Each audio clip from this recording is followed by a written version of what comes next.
Well, this is a Jag, but it's their first attempt at a cross utility, an SUV. So let's see what this Jag in high heels is all about. Well, first thing to know is that it's built of more than 80% aluminium, so it should be light and rigid and taut. You also can see from the front it's typically Jag with this grille, as is a lot of the styling which comes off the XE and the XF models. So what's it like when you're on the road in the Jag? Well, as I mentioned, the body is constructed of more than 80% aluminium.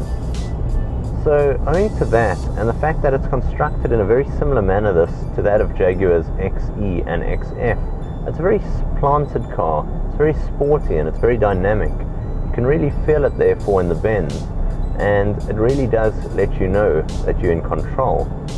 The one I'm driving at the moment has got the Jaguar 3-litre turbocharged diesel motor. It's the 30d edition, and when you mate it to this all-wheel drive system, which sends 90% of the power to the back wheels, it really is electrifying to drive. You see, the engine develops 221 kilowatts of power, and the important one here, 700 newton meters of torque. So this colossal amount of power, all delivered through its 8-speed automated gearbox, and this being a Jag, even this is done with circumstance. The gears simply rise up, allowing you to select the gear before you set off. Now, we originally saw the Jaguar F-Pace in a kind of a concept format some time back. We saw the one known as the CX-17, and that got everyone waiting for Jaguar's SUV. And what I'm glad to report is they've kept it very much on the similar platform. It's very much looks like a lot of those concept lines, and that same style is continued onto the real thing here. The one I'm driving at the moment is riding on these 19-inch alloy wheels. Owing to the large tyre wall, they give you a lot of confidence both on the road as well as off. Now, the Jaguar is an overall elegant interior, as you would expect. Everything is leather wrapped. I've got these leather wrapped surfaces, such as the dashboard in front, which is fully done in leather. You've got the Jaguar multimedia infotainment system in the center. Now, this is a large touchscreen based display and a long departure from Jaguars of old days. This thing is bang up to date. It's all touchscreen based, and it's got these tiles to quickly jump into navigation and settings. For example, your first screen displays everything from your media and audio source, which is either through USB, audio streaming, through Bluetooth, or mobile streaming services through your smartphone. You've got a quadrant here, which is for your Bluetooth telephony, your outside temperature, and of course your navigation. And when it comes to navigating, up front of me I've got this large digital instrumentation cluster. It's all clear to see, and it's very customizable. For example, I can have the one ring at the side here as the leaper, your Jaguar badge. It could be the navigation screen for your next upcoming turn, or the entire display could be taken up by navigation, which is surprisingly not distracting, but a very nice way to use the display. Whilst it's not quite as bang up to date as, say, the ones we've seen in something like Audi, it's still a very nice representation of the digital instrumentation cluster.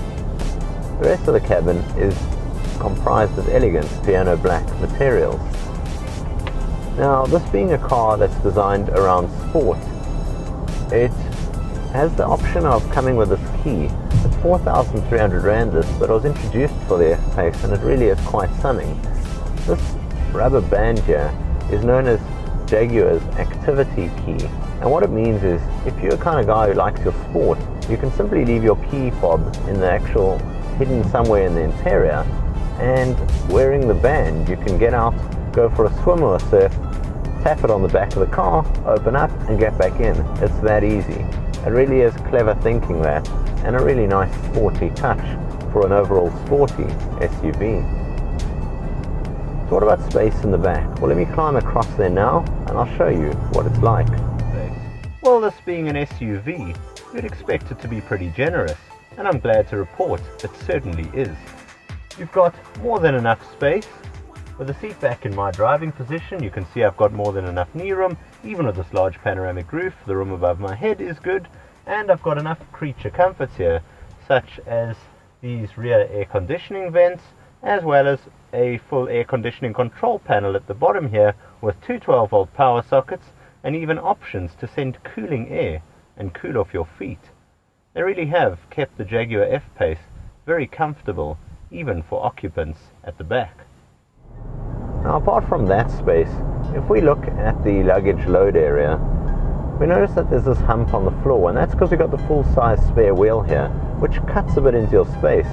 It overall drops it from 650 litres to 463 litres of capacity, but this Jag is offered with the Space Saver spare wheel, which will increase it back to 608 litres of capacity. There's a couple of other options fitted to this Jaguar I'm driving at the moment. The one is known as the Adaptive Dynamics Pack. So this allows you to play around with the switch in the center and tune your dampening. For example, if you're driving on really rough snow and ice kind of terrain, you can set it to that mode. If you want to drive sporty, you put into this the full dynamic race mode, in which case the entire interior glows red, your whole instrument cluster changes, and the Jaguar feels completely electric. The Jaguar F-Pace comes in at just a touch over 1.1 million rand, so it's not exactly a cheap SUV, but then again it sits in line with the likes of the Porsche Macan and that of the Audi SQ5, and what it offers is a premium grade SUV which has the ability of a sports car, the ability of an SUV, and just look at it. It looks absolutely fantastic. From me, Jason of TechnoBok, until next time, I'll see you guys soon. Cheers for now. TechnoBok.